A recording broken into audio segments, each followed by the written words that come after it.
Hello there, you're watching the JoyNews channel. This is The Pulse. We are live on DSTV channel 421, GoTV channel 144. I am Blessed Sogah. Coming up this afternoon on The Pulse, local trading activities likely to grind to a halt across the country. This afternoon, the Ghana Union of Traders Association says its members are shutting down all retail shops nationwide in protest over the ailing Ghanaian economy.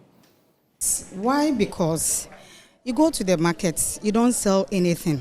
And the way the dollar is rising, you need to purge the dollar with your goods. So it's like every blessed day you need to add something to your product. And this has caused the markets very slow. With us as we get to fallout from an engagement between the Council of State and leadership of Guta. Also, JoyNews investigations reveal stigmatization is threatening Ghana's education services school re-entry policy for pregnant adolescent girls and adolescent mothers. Here on The Pulse, we revisit the hotline documentary Girls' School Pregnancy. We also hear from authorities on what is being done to reverse the trend. Like I like a never home view, no, Italian tom of attitude. Much shock, I can know your word, no motive of matter. More on the hotline documentary shortly. And the race for the NDC's national executive primaries is heating up. Former deputy national organizer of the party, Chief Baini Hamilton Nixon, says he's aiming for the ultimate, the national organizer position. But what are his chances? Let's turn the numbers into votes. Let's put them in the ballot. Let's count that vote. Let the EC or let the NDC come out with the provisional results that we are winning. And let who says he's a man more than all of us do otherwise. And we'll bring you that exclusive with Chief Baini here on The Pulse. This is the JoyNews channel, independent, fearless and credible journalism. As always, I am Blessed Sogah. A pleasure to be bringing you The Pulse, brought to you by Global Communities, Dignilu, Affordable Safe Sanitation. Don't forget that we're also streaming live on YouTube and on our social media handles. It's at JoyNews on TV. Please stay with us as we bring you details.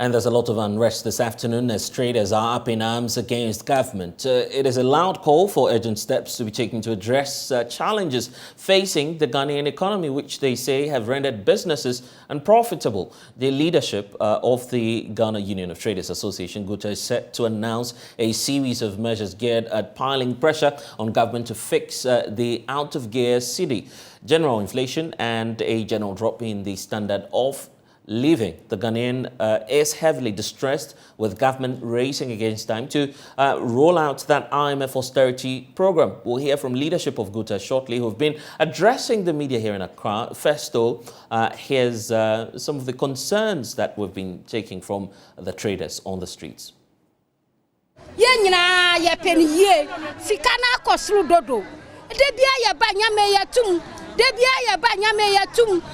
Happy is not happy this morning. You can clearly hear from her voice frustration, distress.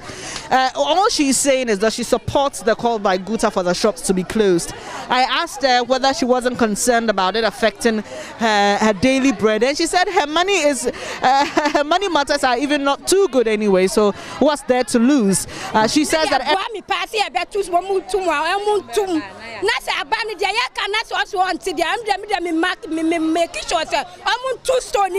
every time the prices increase and they are not happy about that. When they come, they go and sell. Those who they sell to buy on credit, and when they go to get their monies back, it's another matter altogether. So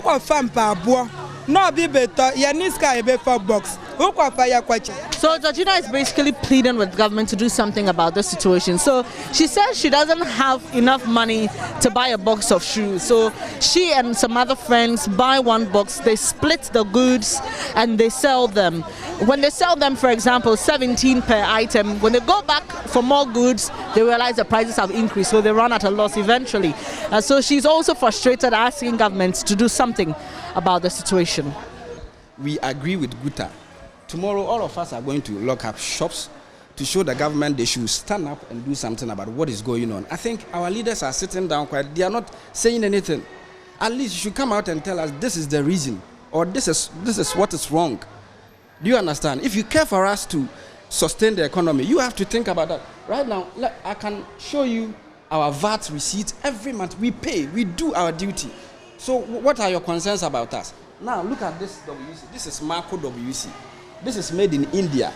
The supplier came here yesterday. His name is Mohit. He came here. I said, we are left with only 40 pieces. Supplier, he said, no, I'm not selling. But as at last week, he received 11 containers. It's there at warehouse at Osu. He's not selling. The things are there. So what exactly is the reason why? Well, he told me the dollar is not stable. Now he was giving this to us 420 cedis. Now yesterday, late at night, around 9:27, when I was in the house, he called me. He said, even if he's going to give us, he's going to give it to us 600 Ghana cedis. So you see that 220 cedis increment. So we don't know what is going on. So tomorrow, yesterday my boss was here, we discussed, I have a list of this. So I said, no, I don't understand. Let me go through the market and see what is going on. Increment everywhere. I can show you the sheet that I went about with. So you were assessing the market personally? Personally yesterday, to see what was going on. And it's true. So how is this price increment, the fluctuation in prices, how is it affecting business? Well, to be frank with you, yesterday market was good because a lot of people heard we were going to close shops from tomorrow going, so they had to come and pick up one or two things. There were queue here yesterday.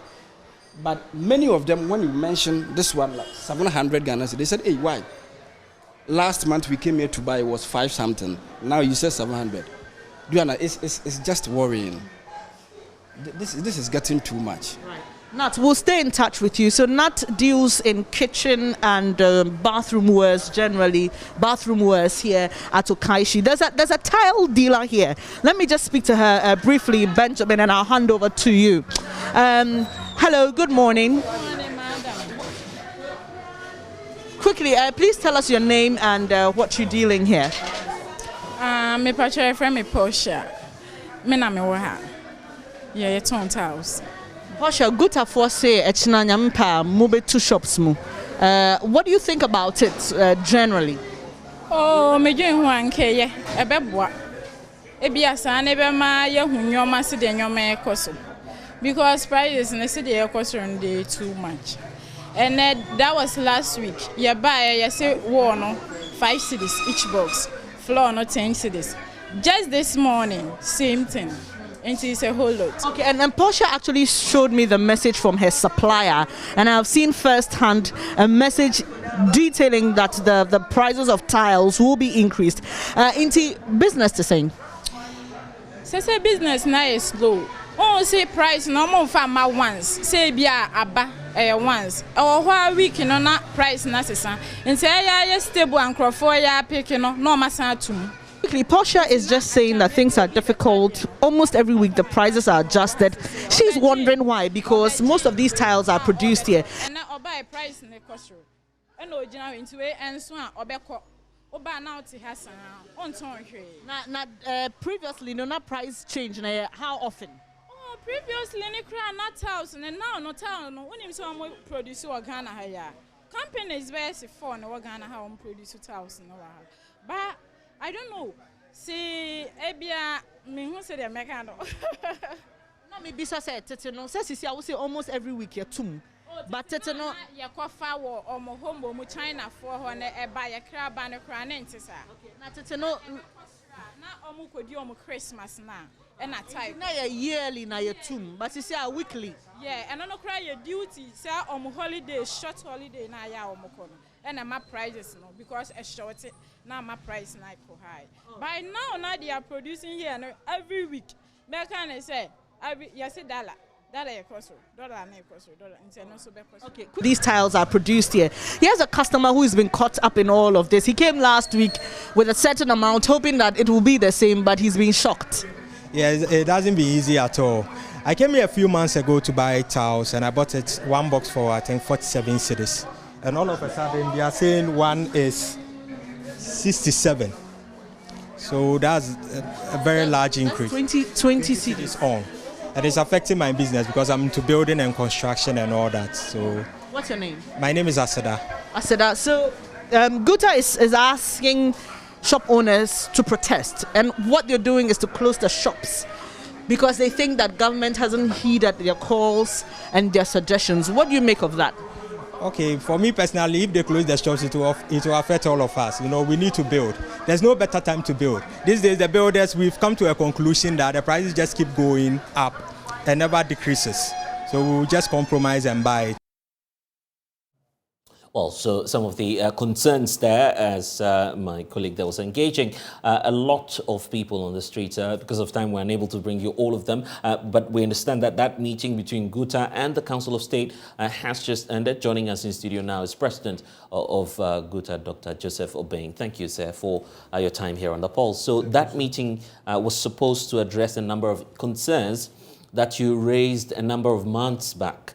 Let's start off with how you started the negotiations, how it is going, and what the conclusion is as we speak. Yeah, as you may be aware, we started, we wanted to embark on demonstration a few weeks ago, and Council of State intervened. And so they said we should bring our petition so that they will forward it to government. We did exactly that. And then they broke the petition into about three. That's those that we can deal with in the short term, medium term, and long term. And they have been able to, as a matter of fact, Council of State have done well with all the challenges that they had, with the difficulty of assessing sometimes the officialdom and all that. They were able to get the pegging of the dollar for the purposes of duty payment, as we've been talking about. They've accepted, and they will be doing for us. What rate were you? We haven't discussed. Okay, you haven't decided. Okay. They've accepted the principle, and then they've taken, because we are looking for 6 months, and then they are taking 3 months. And it's encouraging, and we thank government for heeding to that call. And then also the invigilation that was going on in our shops. Concerning the VAT in Kumasi, you see our the shops, they shut down for some few days. Right. That one or two have been heeded to that they will not go and sit on our necks. And also the foreigners issue, the illegal foreigners in the retail trade. Also, the roadmap is going to be strictly enforced. We know that there were a committee that was said by I don't know whether it is political will or whatever of resources that they needed, and the roadmap was there, but they were not enforcing, and that one too, they are going to enforce it. So at the end of the day, today, what description would you give to the negotiations? Would you say it's been fruitful? Yeah, very fruitful, because the Council of State was able to tell us what they've been able to achieve for us since they interceded. But you know, one thing that is worrying Ghanaians now is the exchange rate, the interest rate, and the inflation. It's taking which is still on the higher side. It's taking all from us. So it makes other solutions negligible. It makes all other solutions negligible. And that's until we are able to stabilize the currency, we are able to bring down inflation, and then we are able to bring down the cost of borrowing. I think businesses are losing a chunk. To tell the truth, our monies have been depleted by over 50%. Now, you'll find it difficult to get the same value of 100% that you used to have at the beginning of the year. Now, your value is 50% only. Right. That it can buy half of the exchange that you used to buy previously. The warning you served, and we'll come back to the issue of what the implications will be for your business, is the warning you served some days ago was that if nothing comes through from government in terms of policy measures, the next step will be to shut down all your shops. Will anything change between now and tomorrow? The significance of this closure is of threefold. First, we want to send a clear signal to the consuming public that we are not the cause of the price hikes in the country. And that people have made the attempt before. When it is not our fault, we are not policy makers and all that, and yet through policies, when there's price hikes and all that, they say the recalcitrant trader, the profiteering trader and all that. So we just wanted to clear ourselves from that, purge ourselves from that thing. And then also, we want to send a signal to the rest of the world, because we have our suppliers' credits, suppliers out there, right, that we cannot service our bills the way we used to serve. So if care is not taken, they will blacklist you, they won't give you goods again. So we want to tell the rest of the world to know that our plight, that there's a problem in our country. That's why our delay of payment this time, and it's very key to us. And then we want to give a pinch to government to wake up.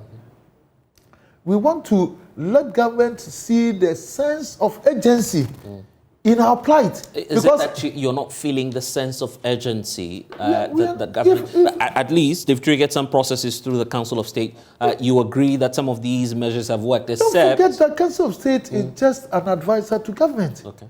And so the almost lies of government to bring out a clear-cut policy that would direct or chart the course of solving the problem. In concrete terms, Doc, what's the demand from government? What concrete interventions are you on the lookout for from government?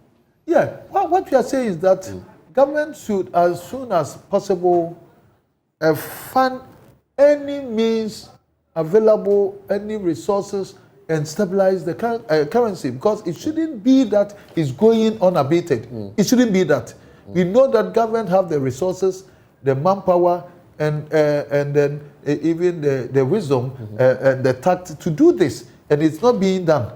Because it should not be said, always say that it's a global crisis. No. If it is a global crisis, what we are saying, because we don't want to hear that, because COVID has become normal. The Ukraine war, there's no end in sight of the Ukraine war. So can you continue to cite the global crisis? Yeah, and the difficulty here is, practically speaking, government may not be able to assess that austerity fund from the IMF until the first quarter of next year. At least the finance minister says they're trying to expedite the process. But that will not come in handy. So why won't you give some ample time to government? No, that's why we have to think outside the box. So if IMF is, assuming IMF is not even giving us anything, we have to think and make sure that our country survives. Dr. Obing, and practically, am I getting that sense that you shut down your shops tomorrow? Is that what will happen? We have actually communicated and we've made declaration. Your people were there to cover the declaration, and the shops are going to be closed tomorrow. I was saying something about the global effects. The global effects, yes, in a way, it's affecting us. But if our immediate neighbors in this global village are Togo, Burkina Faso, and Cote d'Ivoire, and they are not being consumed by these global effects, and it's affecting us the most, it means that there's something fundamentally wrong with our system that we have to diagnose, evaluate, and then find solution to. Doc, I want you to spend a few minutes with us. Let me bring in Professor John Gachiwe, the University of Cape Coast Business School. He's the Dean. Thank you, Prof, for your time. So the concerns have been laid out by the business community. Tomorrow, that shutdown will happen, but they want government to think outside the box. Looking at our economic situation, I'm just wondering, what are the options available to government to try and address these concerns, especially on the depreciation of the Ghana cedi? Well, I think we can't begrudge the traders if they want to go close their shops. It is a demonstration that represents the feeling of all Ghanaians that they are trying to do on behalf of Ghanaians. But we should also appeal to them that it should not take a very long time. If we're in a more civilized environment where leaders listen to the slightest indication from traders and their associations, I believe even going to the shops and putting some kind of mark on their shops will be enough message for government. So as much as we agree that they need to demonstrate their frustration, we also want to appeal that it shouldn't be too long a time to increase the frustration that many Ghanaians are already going through. And Prof, that's why they say that's why they say it will be dependent on government intervention. Yes, what I've noticed is that this morning I realized that a lot of commuters agree with drivers to increase their lorry fares. I've also watched on your screen a number of ordinary Ghanaians who believe that the traders should close their shop because things are not going well. I believe that goodwill should be respected from the side of those who are not traders, that they are in support of the traders, but the closure of the shops for a long period of time should be reconsidered. Okay, and Prof, you'd be staying with us a bit longer. Let's wrap up with Dr. Obin, who has another engagement, and then we'll come back to you. So, Doc, what would it take for you to reverse that decision in the next 24 hours as we wrap up with you? Yeah, our credibility is at stake. You see, first we were managing frustration, but now as I'm speaking, the frustration have given way to anger. And that's the danger. Because if you recall, when we listened to the plea of Council of State, they said that we have been compromised. And your members were coming at you? Yes. And they said that we are embedding with government. And me, for instance, have been giving some money, some offshore accounts. And I don't even know what the offshore is. And the people are very much annoyed to the extent that our very existence as an organization is at stake. And this time, you see, the Minister of Trade called us when the Kumasi people embarked on demonstration, and they called the leadership only because of COVID protocols and the space and all that. When our members got wind that we are going to meet, because at that time they have decided already that we are going to embark on this demonstration or lockdown. Yeah. Ask Ministry of Trade, they haven't seen that crowd ever in the existence of that ministry. All the trading community wanted to come to that meeting so that I'm not going to be compromised, so that my leadership is not going to be compromised. So this demonstration is coming from the people themselves. It's not that the leadership is telling them. Even like Professor Gata was saying, I proposed even before the council when we wanted to tell them what we are going to do, because respectfully we have to let them know that this is what we have decided to do after all that they've done, because for 2 months we have not seen the depreciation being solved, rather it's going up.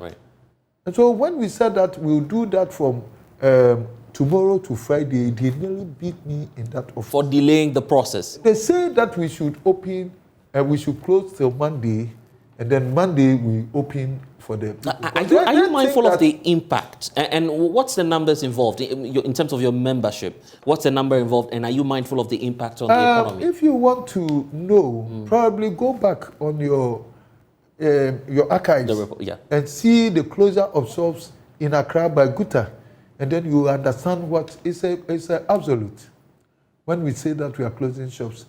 And so, because it's the traders themselves, their capitals is being, what is the word? It's fading. It doesn't have value anymore, right? It's being taken away, it's eroded. That's the word that was wanted.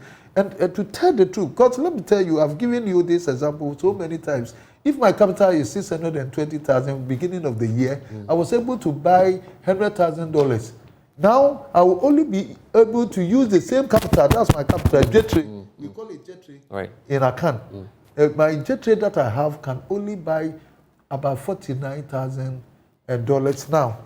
My capital has been spirited away because of how the city is faring on the market. And then whilst the exchange rate is taking a chunk from us, the interest rate is at the rooftop, also taking a chunk from us. Let's say, for instance. So no access to credit. Let's take my, for right. instance, my capital is the 620,000. It's a borrowed one, and then I have to pay per annum 38%. How much am I going to pay? I'm going to pay over 250,000 Ghana cedis only for the interest rate, and there's no cap. The banks have open-ended advantage. Elsewhere, other jurisdictions, they are cap of this, especially if you are not even doing this. When there's a special crisis like this, the Bank of Ghana should even provide a cap so that the bank should not take it all from us. Right. So, Doc, briefly, in 30 seconds, I'll give you the opportunity to just deliver that final message to the President, the Finance Ministry, and the authorities. Yeah. All that I will say is that we are giving them a pinch to have a sense of urgency in what is happening. People's businesses are collapsing. I can't say anything anymore. We're grateful. Dr. Joseph Obing is president of GUTA. Well, he's been addressing the press earlier today. We can take a listen to that. And Professor Kachi, I'll get back to you. My colleague Samuel Kojobrace was there and comes through with this. Why? Because you go to the markets, you don't sell anything. And the way the dollar is rising, you need to purge the dollar with your goods. So it's like every blessed day you need to add something to your product. And this has caused the markets very slow. They are not buying. You go to the market and the whole shop, you can't even get 500 Ghana cedis, which is very, very bad. Because I take the 500, I'll buy fuel, I have to feed my children, and I have nothing else. I have workers, about 10 workers that I'm working with, and I pay them most like 10,000 Ghana a month. I don't know where I'll get the money, and they need to be paid. They have to eat. We have to live. Now we are draining. The dollar is draining us. The duty, the dollar, it is draining us. I have goods that have been supplied from China, and I purge with 8 cities. Now, I don't know how I'm going to pay. I don't know how I'm going to pay. It's only God who intervene. We are pleading. We are pleading on our elders. Our presidents should come to our aid. I don't even feel like going to the shop. I feel like closing. I have discussed with my workers that I think we need to close the shop. Because we go, we don't sell anything. And we take transport, and I buy fuel. It is really killing us. So we beg, you should come into our aid. We know it is hard for the whole world. The inflation is not only for Ghana, but our own is draining us. It is killing us. Please, we are pleading. We are pleading. We are ready to close our shop from tomorrow, till further notice. Me, I don't even mind if we will sit home for the next 1 month and this thing will resolve. But how are you going to feed if it's for a month? The little we have, we will feed with our family. Because you go, you don't buy anything. You buy fuel, and now the fuel is also rising. So it's better you keep the fuel money and then feed with your family. I think that one would do better. So we are pleading. We are pleading with our elders. We need help. We are dying. We are dying. We need help, please.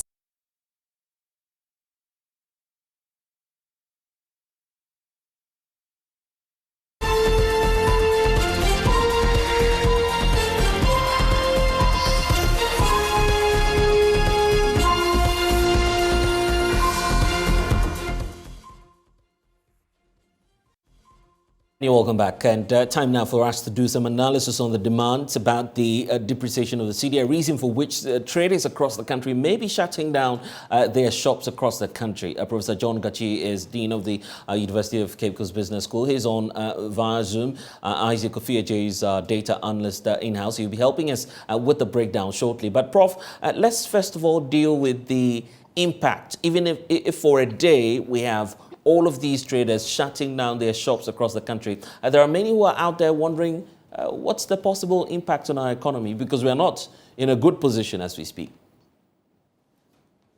Well, the impact will be widespread. Government will lose a lot of revenue when it starts. That will be inconvenient for the people, and the people will begin to vent their anger one way or the other. So these are the things that readily come to mind when the shops are closed. Generally, it's going to create inconvenience. And I do not think the government is happy when people all over the country are talking ill about its administration and inability to manage the economy, especially with inflation, interest rate, and depreciation of the currency, for which the traders are going to close the shops. Isaac is with us. Isaac, just give us a breakdown. What we have on the screens now is got to do with the demand and the supply of the dollar, correct? Yeah, so that's actually the basics for this whole conversation. So we saw the last time that the Bank of Ghana did their auction, we saw demand outstripping supply by more than $72 million. So this is the genesis of this entire problem that we see, and as a country, we've seen from the summary statement that the country's foreign reserve is currently depleting, and now we are about 2.9 months of import cover. But Mr. Obin spoke about eroding capital, or the erosion which is happening to the working capital of traders. So we did some analysis using dollar to CD of about, let's say, 11 cedis, and we want to see what's actually happening to the working capital of these workers. So let's assume you were a trader, and then you were at the beginning of the year you were buying $10,000 for 60,000 Ghana cedis. That's the beginning of the year, January 2022. And now, in October this year, you are now moving from 60,000 now to 112,000. So within this short period of more than 6 months, traders will now have to adjust their working capital upward by more than, somewhere close to 52,000. So you need just to shore up to buy $10,000 for trading. If you were buying $100,000, beginning of the year, you needed 600,000 Ghana cedis. Now, because of depreciation, you need on average, 1.12 million Ghana cedis just to buy $100,000. And the difference, or what you need to shore up there, is 520,000 Ghana cedis. So you also see if you want to buy $1 million, how much you need, 6 million Ghana cedis. And if because of depreciation of the cedi, now you need about 11.2 million to also do same. But we know that this is not just, the exchange rate isn't the only problem. Now we've seen, GPRC also threatening to increase transport fares by either 30 to 40%. So we wanted to know what's also actually happening. So we know right now diesel is selling for 15 cedis, 99 pesos. We began the year selling diesel for 6 cedis, 80 pesos. Petrol was selling at the same rate beginning of the year, 6 cedis, 80 pesos. Now we're seeing diesel selling 15 cedis, 99 pesos, and also petrol selling for 13 cedis, 19 pesos. Now the dollar is hovering around on the average 12 cedis, 45 pesos. So you see all these indicators going up, and then this is definitely not good news for traders. If you're a trader, you'll be cutting goods. You should also know that diesel has increased by more than 41% since the beginning of the year, and petrol has gone up by more than 97%. And so if you look at these charts, it paints a perfect picture for you in terms of the fuel price adjustment, the trajectory. You can actually see that it hasn't been the same since we began the year. And then you've seen the upward movement where I demonstrated that diesel and petrol are selling about 13 cedis. So this is the picture, this is the trend, and traders are definitely not happy about what is going on currently. You are paying more for cedis, you are using more cedis to buy fewer dollars, and then you also have transport fares also being threatened to go up. You've seen, diesel and petrol also going up. All right, then. Isaac Kofeje, data analyst with the Joy Research Desk. Professor Gachi, and let's just wrap up with you. How crucial would the austerity plan be going forward in dealing with all of these challenges we're facing? It's crucial because all the discussion go around seem to me as if the IMF program has become mutually exclusive. That is to say that currently we don't have any alternative program or alternative plan for which we can salvage the economy. So that is how crucial the IMF program is. Remember, we have lost confidence in the international market, and we are losing that in the domestic market also. We need to regain that confidence. And coming on board by the IMF is crucial to retain that confidence and market opening for the Ghanaian economy. That is how important, that is how crucial it is. In fact, the IMF program opens the opportunity to tilt towards prudence fiscal management. As it is, wrong fiscal management has ended as in where we are now. And it is generally believed that when the IMF program comes on board, despite the austerity, we are confident that we may go back to the path of prudence, and that may restore stability for the economy. I just want to wrap up on the point of how soon you feel the economy will be back on track. Is there any timeline? Are you able to project any outlook? Well, it is difficult to project a timeline, given the work that the Ghanaian authorities have to do. You have to demonstrate that your debt levels are such that IMF coming on board is feasible. We are doing a kind of hidden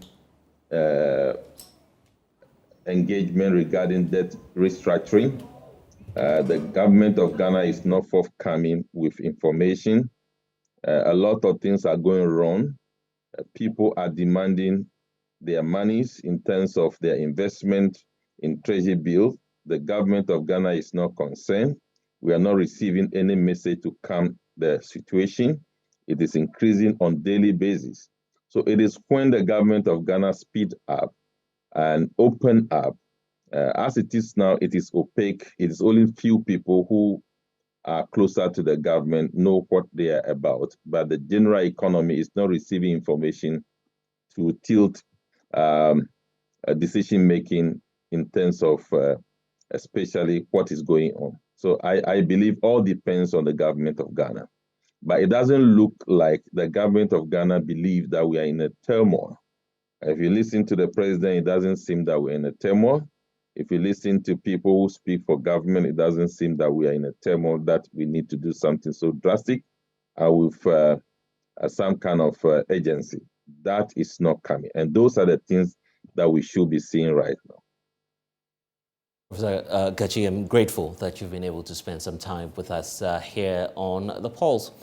Time now for us to turn our attention to matters relating to education. Stigmatization is threatening the Ghana Education Services School re-entry policy for pregnant adolescent girls and adolescent mothers. The policy is also aimed at ensuring that child attains her full potential by returning to school with or without pregnancy or childbirth, even though local school authorities are doing their best to sustain the policy. Poor community support is slowing down the expected outcomes. JoyNews' latest documentary, dubbed Girls, Schools, Pregnancy, produced by MFA Atiamwa Early, details how some girls in the Akachi North district of the Volta region are braving the odds to get their lives back on track in spite of their current conditions. 16-year-old Mercy Mori is 8 months pregnant for a 22-year-old neighbor. Sadly for Mercy too, the boy who impregnated her is not financially independent. Mercy says, beyond the mockery she suffers from her mates in school, her father always threatens to throw her out of the house at the least provocation. Her mother, however, always comes to her rescue. School I'm going to like I like come never school home view no ta itenye ntomo va chuchodo ma macho kaka no nyoba no motive kuma try school. Okay, you want to do no mat is dosro where okay you for be I does time do ha alika no nyakpo fufunyo no ta woni banata mo wana no monona nhahamwe vi like anka or parents no one now Like abanye ba father fear. Blona na gado ma fear.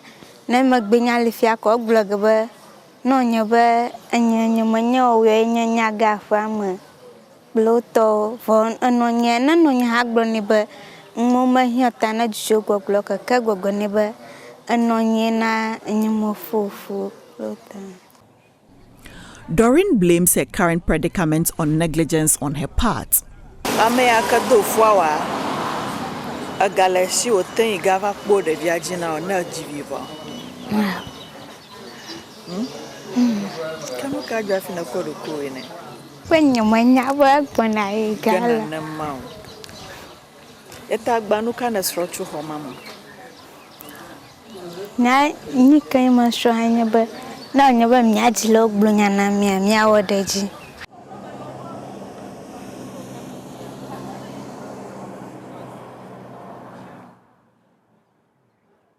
Among strategies government is employing to reduce teenage pregnancy is the introduction and scaling up of education on adolescent sexual and reproductive health. Despite these interventions, a number of these adolescents still ignore the preventive strategies because of misconception and sometimes lack of access to these services. According to the 2017-2018 Multiple Indicator Cluster Survey, quote, adolescent girls are more likely to have ever had sex than adolescent boys, with 1 in 10 having sex before the age of 15 as compared to about 1 in 14 boys.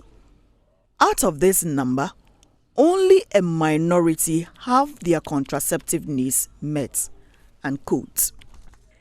The study further states, quote, the majority of adolescent girls who have had sex do not use any method of contraception, with levels consistently low across the areas of residence and household wealth.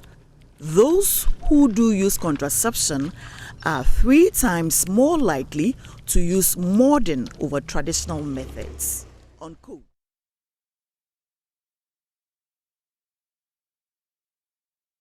And be sure to watch that documentary as it airs tonight, 18th of October 2022 at 6:30 p.m. here on the JoyNews channel. But it's a good time to bring through Director of Volta Regional Department of Gender, Daryl Pep, joining us via Zoom. We also do have Madiz Adamo Issa, Education Specialist at UNICEF, also joining us for more on this. But I want to start off with you, Daryl. Parents clearly need to do more in terms of retaining these girls in school. Are you satisfied with their contribution so far? And kindly unmute for me, Daryl, so I can hear you. Yeah, thank you very much, and good afternoon to all our listeners. The issue of adolescent pregnancy has been of great concern to all of us, especially seeing the current figures we have over 5 years, having over 500,000 girls getting pregnant. We know that all stakeholders need to do their part, most especially parents. For those of us working in the field, one of the greatest challenge we are confronted with is the parental responsibility towards their children. Most parents culturally shy away from talking about sex, especially to their children, forgetting that we are in an age where these children are very exposed on the media, on social media, among their peers, everywhere. Sex is all around them. And the only way empowered to take control of their lives is to educate them about their bodies. However, culturally, from our workspace, we realize that most parents are unwilling to talk about this particular subject. Unfortunately, their unwillingness to talk about it does not prevent the children from engaging in sex. And so you find a lot of these young people as part of their curiosity, engaging in sex and getting pregnant.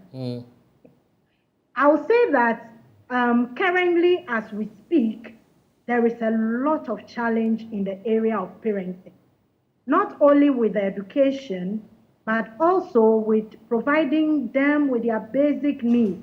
Right. From our workspace, we realize that some of these girls get into trouble just to get sanitary pads, for example, to get a meal a day, for example, or even to get a place to lay their heads whilst learning apprenticeship or any other skill. These are some of the real challenges that are coming up. Sometimes we speak about poverty. We say the parents are poor. But when you look at the information we have and the space we work within, you realize that adolescent pregnancy, in most cases, it's more like an intergenerational thing. So a woman got pregnant at 14. By the time she's 24, the daughter is about 10, 11, 12. And because of her inability to be empowered or to be supported by her parents to take up the responsibility for her to go back out of her life, the daughter also falls prey to the same predicament. And then it becomes a generational problem. And so currently, as we stand, a lot of challenges are coming from the area of parenting. And this is why I want to bring in Madiz, the question about how practical or feasible it is for us to see through the implementation of the school re-entry policy in Ghana. Do you see that working in the foreseeable future? Yeah, hello. Thank you. Yes. Thank you, and good afternoon to everyone. I won't talk about the foreseeable future. I'll talk about now, Right. Because the policy is working as we speak. In one district that I visited in Ghana, 82 girls returned to school because of the policy. In one secondary school, 35 young mothers returned to school. So I'll not talk about the future, I'll talk about now. The policy is working. And am I getting a sense then that you're getting indications that, of course, our story will change anytime soon regarding teenage pregnancy and the ability of the girl child to attain their full potential? Well, it depends on how many girls are in school. Because I heard that we'll talk about 500,000 pregnant adolescents. But if you look at ME's data, only about 8,000 to 9,000 of them were school children. You know, sometimes we get data from Ghana Health Service, we get data from NGOs, CSOs, and from other sources. And when they put all adolescents together, it creates the impression that all school children are involved in this. And then we are alarmed, even if we lose one schoolgirl to pregnancy. But if you look at ME's data, we are just around 8,000, 9,000 schoolgirls getting pregnant. So as to whether it will address the issue of teenage pregnancy, adolescent pregnancy, that I can't say yes, because it depends on who we are dealing with. There are so many girls out there who are not in school. And so those ones, the policy will not cover. Right, and you have the benefit of going through that data, looking and trying to make a sense out of it. Are there some particular areas that you'd say need a bit more focus or effort in achieving the goals that are being set out through the policy? You see, yes, some issues are long-term in nature. You know, if you look at the girls getting pregnant, they fall within a certain age bracket. Well, some are even in P4, you hear about this. Then you go into the data and the girl, even though it's in P4, she's about 14 years old, 15 years old, 16 years old. So some of them, if you want to address them, the issue of even going to school at the right age will come in. Then I've also seen issues about community people, sometimes being reluctant to accept this. You know, this policy, we have to perhaps take it back a little. If you look at the gender policy for Ghana, which was approved in 2015. That gender policy said the re-entry policy must be implemented. At that time, we didn't have a school gender policy or re-entry policy on paper. So the Ministry of Education through Ghana Education Center and the Girls Education Unit, with support from UNICEF, came out with the guidelines on pregnancy and schooling. And we started implementing this in 2018. Then with COVID, as part of measures to get children back to school, we embarked on a massive back to school campaign. UNICEF alone supported this campaign in 176 districts. We supported girls' education to form regional teams, 18 regional teams, because of Ashanti and Eastern are so wide that we formed 2 teams each. We formed 176 district teams, each of them containing 30 people. And in most districts, we supported community level implementation with people, the district teams going to 50 communities each.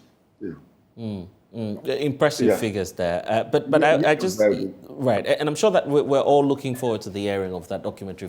Further engagements will be happening on that, but I'm grateful that you've been able to spend some time with us, Madiz and I will here on The Pulse. Meanwhile, the Ghana Education Service says it is holding pre and post counseling sessions for affected girls to enable them return to school. Benedicta Seidu is Director of Child Education at the Ghana Education Service. Counseling, a lot of counseling. Sure. You know, we have coordinators, regional coordinators, district coordinators, and coordinators in the schools. Yeah. So we give them counseling. You see, re-entry does not take away the troubles a teenager goes through when she gets pregnant. So re-entry alone is just bringing them to school, but she will face the consequences of getting pregnant very early. Yeah. So when she comes back, she even becomes a source of counseling the others. She will have to tell them how she got pregnant, how society was against her, how her parents got angry with her, how she could not even attend antenatal because she didn't have a husband or money. She couldn't eat the food required of a pregnant woman. The difficulty she went through giving birth, some of them will have to go through cesarean section because they got pregnant prematurely. They were not yet fully grown and so on. Having a baby sack, I mean, getting up late to feed babies, urinating and easing on them, crying, and they will have sleepless nights, all those things, and having to study having a baby. So the re-entry alone will not take away all these troubles. So when the girl goes back to school, she should know that she will still have to face the difficulties that a girl will have to go through giving birth prematurely. So those who are afraid that re-entry will promote girls getting pregnant should be rest assured, because we make them know that early pregnancies are bad, and there are so many troubles waiting for those who get pregnant prematurely. Yes. Thank you. Nyaba. And the race for the NDC's internal elections is heating up. I caught up with Deputy National Organizer for the NDC, Chief Baini, who says he's going for the ultimate, the National Organizer position. But what is he bringing aboard? He explains to me here on The Pulse. Baini, thank you for talking to JoyNews.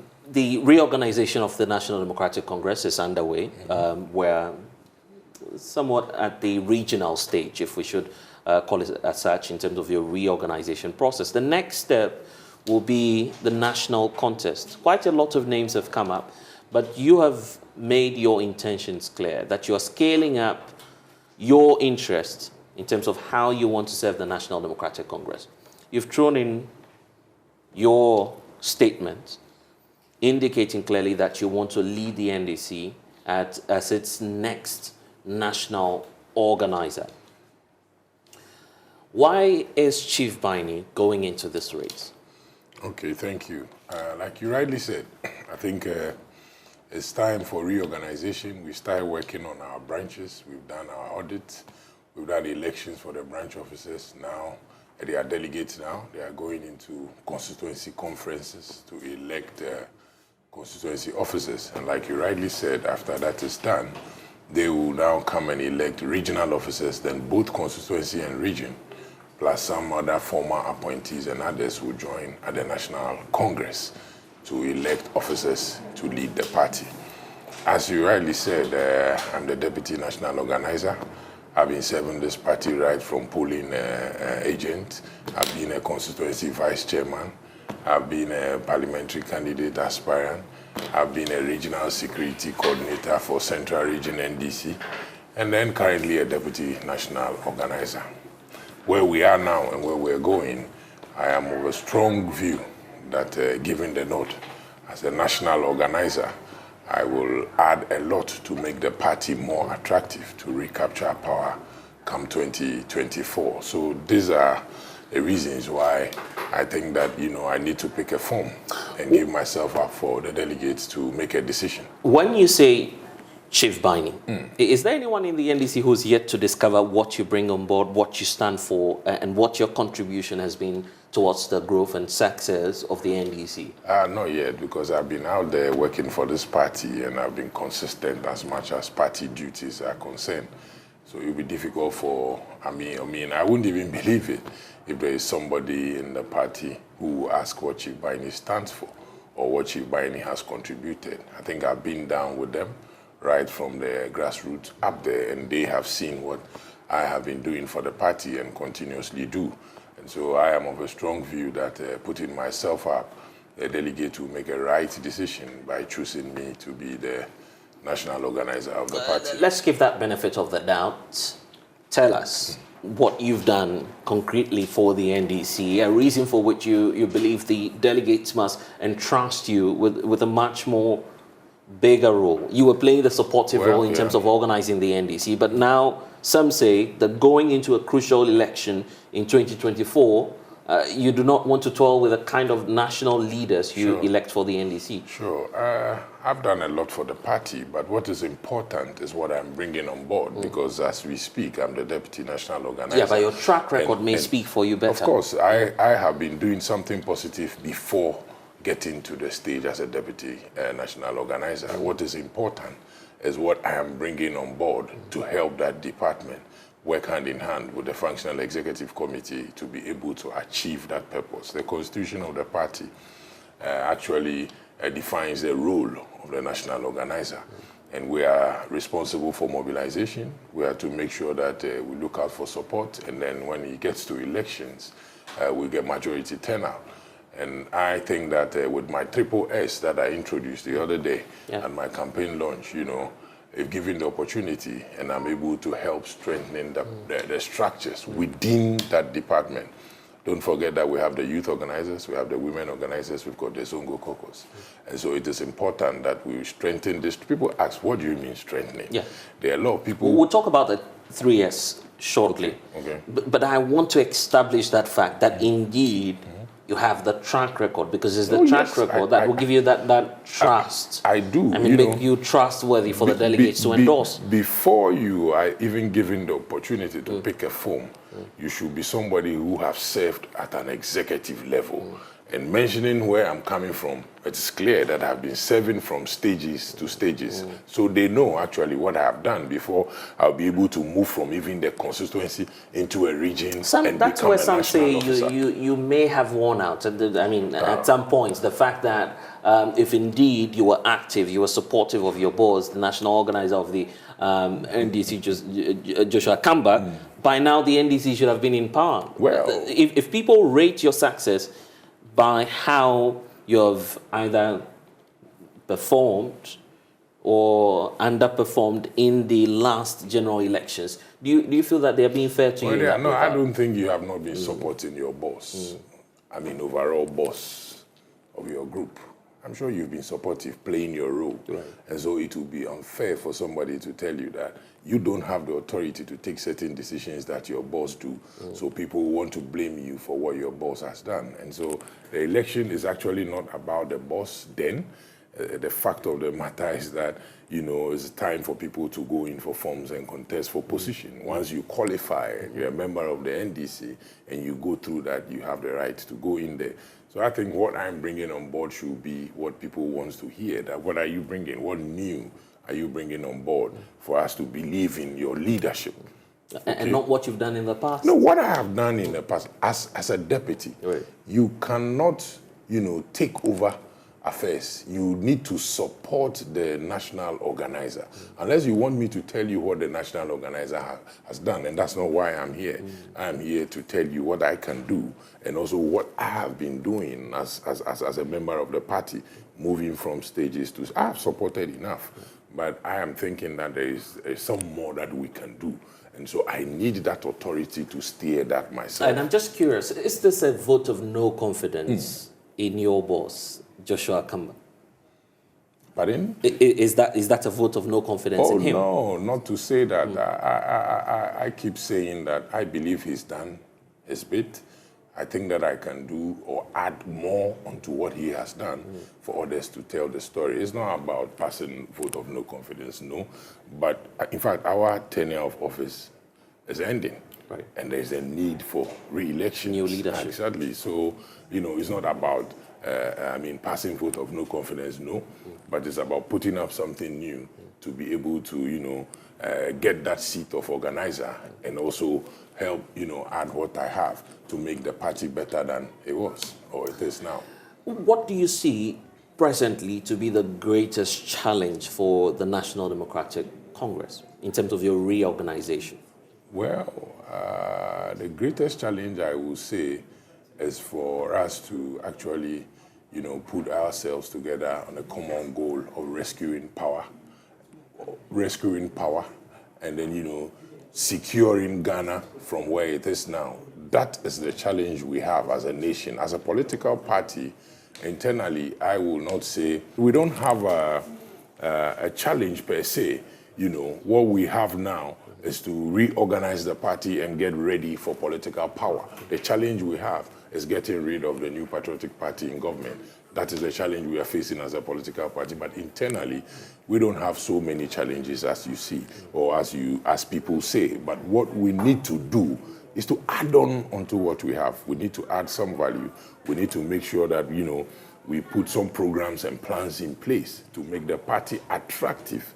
Remember that we have our base, and we're looking at, getting people who actually are not in our base or are not party people to buy into our ideology, to see our party as the next option, for our party to be very attractive for them to come on board, so that we can get that 50+1 and then, elect a president and form a government.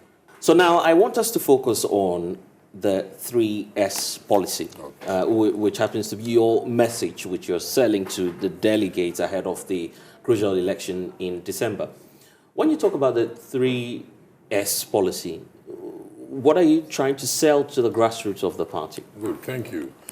After elections, people are elected into office. Some wants to be youth, women, Zongo Caucus chairman. They all know what they are up to. But we also have a plan, comprehensive one for that matter, going into elections. So strengthening the structures, basically, is that these officers elected must be trained, their capacity must be built, so that they can fit into the national plan we have, considering their dynamics in their various constituencies. And if we are able to do that, and we get them to understand what we are all up to, the same direction we are going within specific periods, they will have nothing to do but to make sure they play along. And that is where we set our goals and make sure we achieve them overall from the national point. And then if we're able to do that, trust me, we will all be on the same wavelength. People will be doing same in Garu.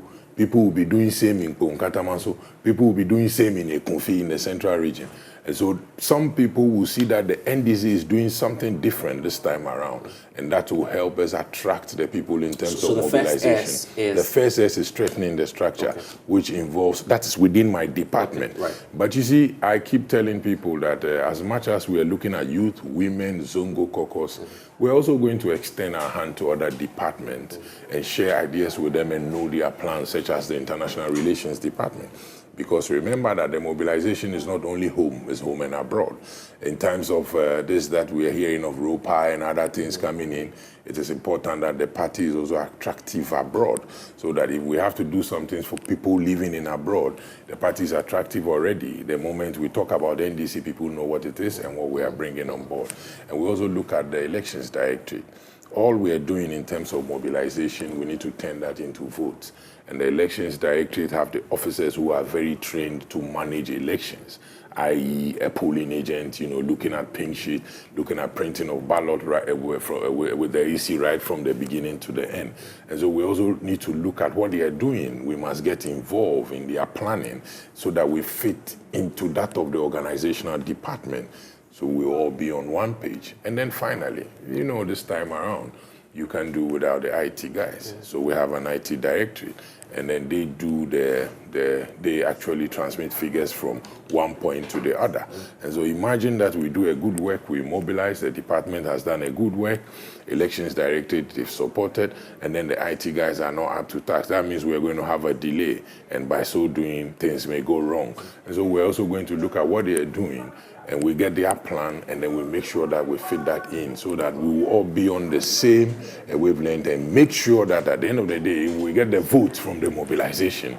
The Elections Directorate will help us with their men, and then the IT will be on standby to transmit into the results to the coalition center. That, not to say the EC's coalition center, that of the NDC, so that we can put the figures together on that pink sheet and be able to say that indeed we have X, Y, Z, and what you media do. The moment we have X, Y, Z, we will bring it out as a provisional result, and that will help checkmate guide the EC to make sure that the same results that we have, that they also have the same with representative of various political parties. They will have no option but to make sure that they put those figures together and bring it out as, we have mentioned.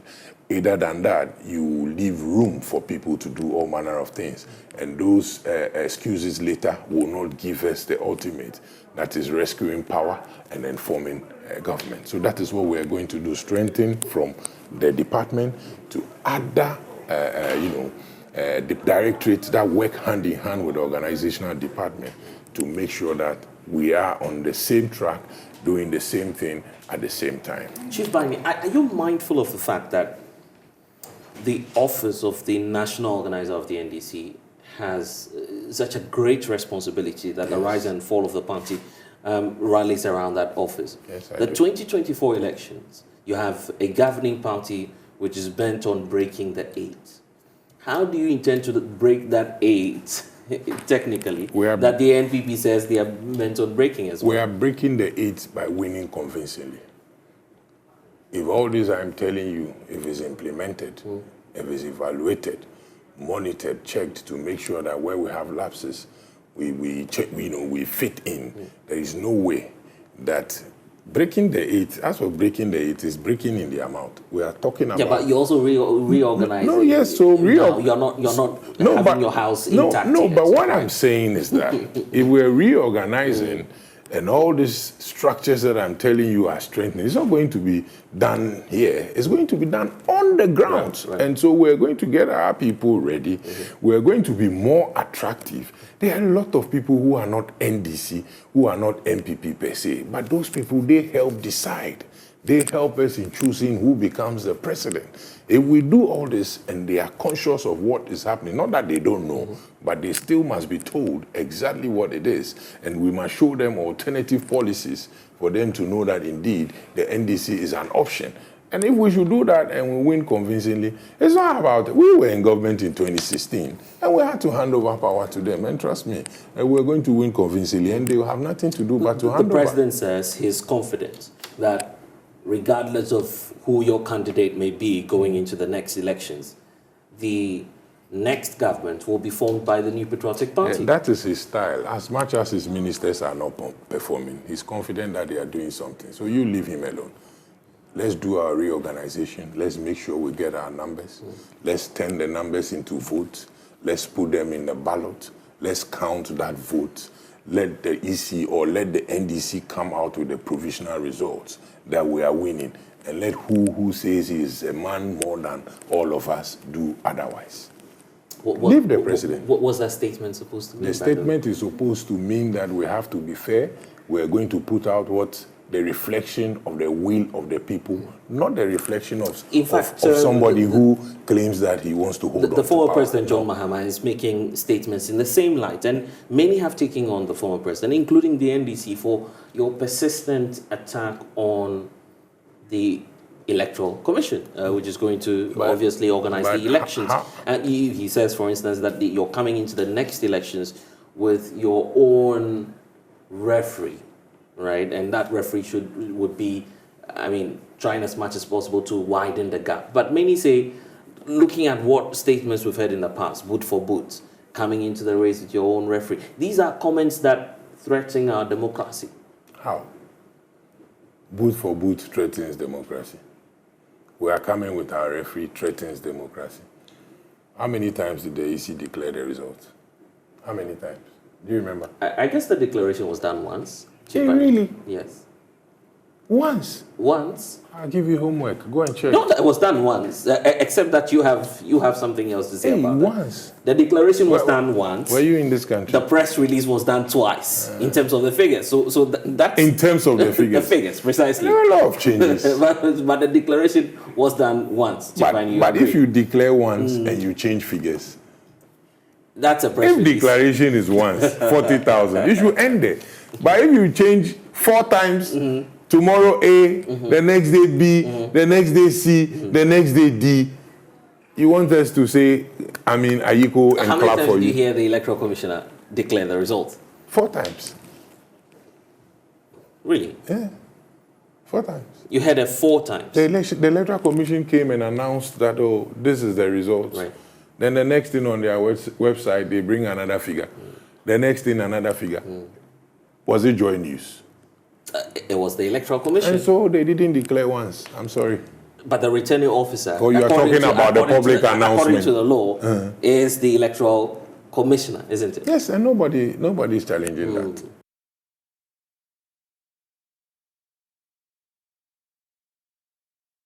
Pete's conversation with Chief Barney here on the JoyNews channel and also at myjoyonline.com, also on our social media platforms at JoyNews on TV.